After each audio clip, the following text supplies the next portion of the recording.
हड़बड़ी में साहब पीछे मुड़े तो टॉर्च दीवार से टकराकर टिम टिम करने लगी। साला इस टॉर्च को भी अभी खराब होना था।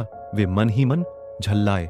जलती बुझती रोशनी के बीच साहब ने पर्दे के पीछे छिपी मैडम को पकड़ना चाहा, लेकिन वह भागने लगी। साहब पीछे से सिर्फ उनकी साड़ी का पल्लू ही पकड़ पाए। वह भी झटक कर उन्होंने छुड़ा लिया और देखते ही देखते अंधेरे में कहीं खो गई। साहब खिसियाते हुए वहीं खड़े रहे।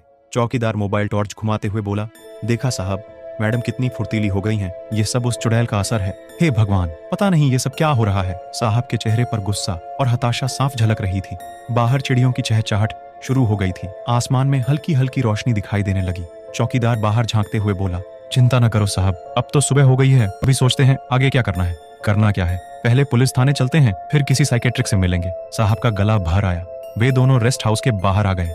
दूर से उन्हें तांत्रिक आता दिखाई दिया। वह साहब को तो पहचानता नहीं था, इसलिए चौकीदार से बुलाने की वजह पूछी। चौकीदार ने भी तांत्रिक को एक सांस में रेस्ट हाउस में मैडम के गायब होने की घटना सुना दी।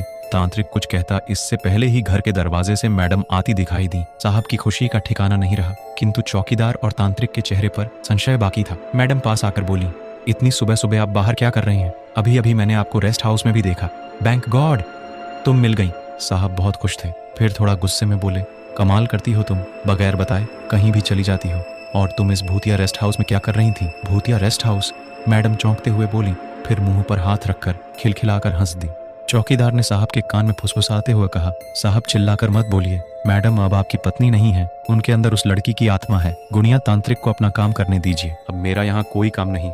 मैडम के ऊपर कोई चुड़ैल का साया नहीं है, वह ठीक है। तांत्रिक ने दूर से ही मैडम को देखकर बता दिया। क्या बात करते हो महाराज, भला यह कैसे हो सकता है? गांव की कोई भी स्त्री इस रेस्ट हाउस के नजदीक से गुजर जाए तो चुड़ैल उसे शिकार बना लेती है। फिर मैडम, तांत्रिक ने चौकीदार की बात काटते हुए कहा, हाँ, वही तो मैं कहना चाहता हूँ। सिर्फ और सिर्फ गांव की औरतों को ही वह चुड़ैल अपना दुश्मन समझती है, जो उसकी मौत की वजह बनी थी। इतना कहकर तांत्रिक वहां से चला गया और उसके बाद चौकीदार भी रवाना हो गया। साहब और मैडम वहीं बरामदे में बैठ गए। अखबार पढ़ते हुए भी साहब की नजर बार बार उस रेस्ट हाउस पर जा रही थी। रात वाली घटना वह भूल नहीं पा रहे थे। भूत, चुड़ैल, लड़की, मौत, ये सब क्या है? मैडम साहब से पूछ बैठी। अखबार टेबल पर पटकते हुए उल्टे साहब ने ही पूछा, वो सब बाद में, पहले तुम मुझे ये बताओ, तुम इतनी रात वहां क्या करने गई थी? सुबह 4-5 बजे का समय रात नहीं कहलाता, वो ब्रह्म मुहूर्त कहलाता है। तो सुनिए जनाब, मैं वहाँ टॉयलेट के लिए जाती थी और 3 दिन से रोज जा रही हूँ। वहाँ की बाथरूम यहाँ की तरह टूटी फूटी नहीं है। टॉयलेट? साहब हैरान रह गए। जब तक आप सोकर उठते थे, मैं नहाकर फ्रेश होकर आ जाया करती थी। अपने इस खंडहर मकान से तो लाख गुना अच्छा है वह रेस्ट हाउस। मुझे तो यह सोचकर हैरानी होती है कि आप कब से भूत प्रेत को मानने लगे। साहब सिगरेट सुलगाते हुए बोले, मैं भूत प्रेतों पर विश्वास नहीं करता।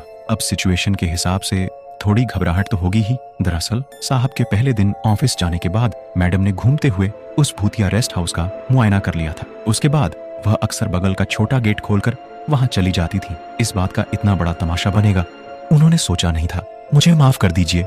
मैडम ने अपने कान पकड़ लिए। साहब हंसते हुए बोले, माफ तो तुम्हें करूंगा नहीं, आखिर तुमने भी डराने में कोई कसर नहीं छोड़ी। पहले पर्दे के पीछे छुप गई और फिर मुझसे साड़ी का पल्लू छुड़ाकर यहाँ भाग आई। साड़ी का पल्लू? अब आप मुझे डरा रहे हो। मैं 2 दिन से गाउन पहन रही हूँ, वहाँ हम दोनों कब मिले? मैडम ने डरते हुए कहा। फिर पर्दे के पीछे वो कौन थी जिसके पीछे वह भाग रहे थे? भागते समय उसकी साड़ी का एक सिरा भी उनके हाथ में आ गया था।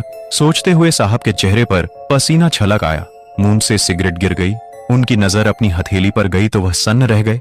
उस पर कुछ इस तरह के फफोले पड़ गए थे जैसे आग से जल जाने पर हो जाते हैं। क्या हुआ आपको? मैडम घबराते हुए बोली। अपनी पत्नी के सामने न तो वह खुद को कमजोर दर्शा सकते थे और न ही उन्हें सच्चाई बता सकते थे।